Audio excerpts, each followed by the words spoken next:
Toby!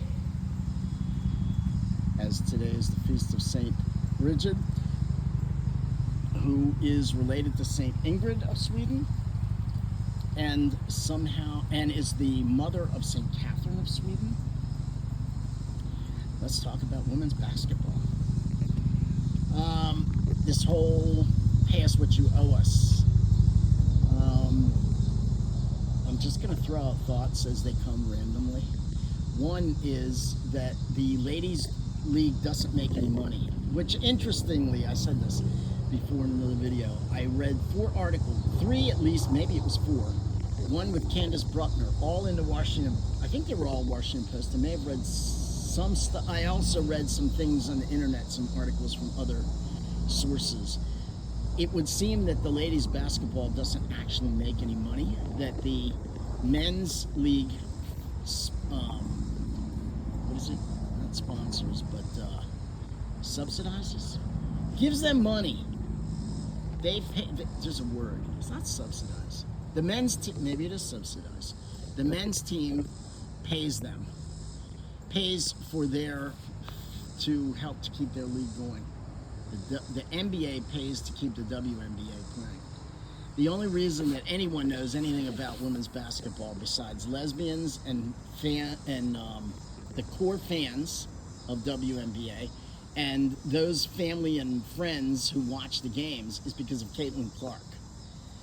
I found out about Caitlin Clark before the bandwagon, a few months, I think. Like sometime, I think either it came on my phone or it must have been through my phone, or I don't even know. I really don't know how I came to do this, but I was running around saying Caitlin Clark months before anyone in my area, anyone was talking about her. Anyway, she's incredible.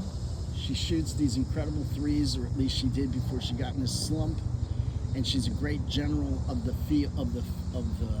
court. She guides her team. She wills them to win, and her passes are incredible, or phenomenal, just wonderful.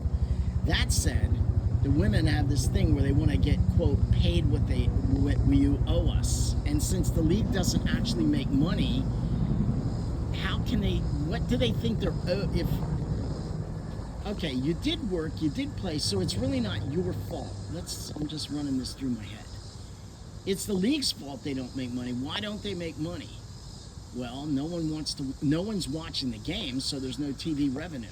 And no one's coming into the stands. I would venture that the only games that sell out are the games with Caitlin Clark, and nobody ever sold out games before, for the most part, except for maybe the playoff games for this league. But when Caitlin Clark came, all of a sudden attendance went up everywhere. So it wasn't until Caitlin Clark, that anybody really, that probably 60% of the people talking just learned about this league once Caitlin came into the picture.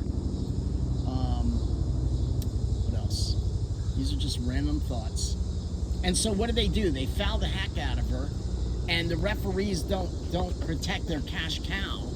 And now she's injured. I want to know I really want to know how much people are coming in to a game of Indiana when Caitlin Clark isn't there.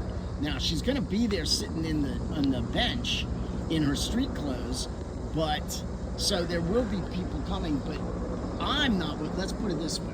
I watch the games to watch Caitlin. I watch the games to watch her because she's phenomenal. I watch the games with Angel Reese because she's terrible, and I wanted to verify. People say she is, and she's really not very smart and says really silly things. Anyway, there's a lot to talk about. Anyway, so I wanted to be fair, and I watched many games of Angel Reese just to see if she truly was as bad as people say. And yeah, she is pretty bad. Maybe not quite as bad as they say, and I'm sure she's getting better. I think as I'm watching, she seems to be improving, but still, she's really not good. Heck, that's probably enough, because at 4 minutes and 50 seconds, no one's listening to some video anyway. So yeah, those are some more thoughts, and I'm going to give you some more. Let's ask all the saints pray for us. Saint Bridget of Sweden, Saint Catherine of Sweden, Saint Ingrid of Sweden, pray for us.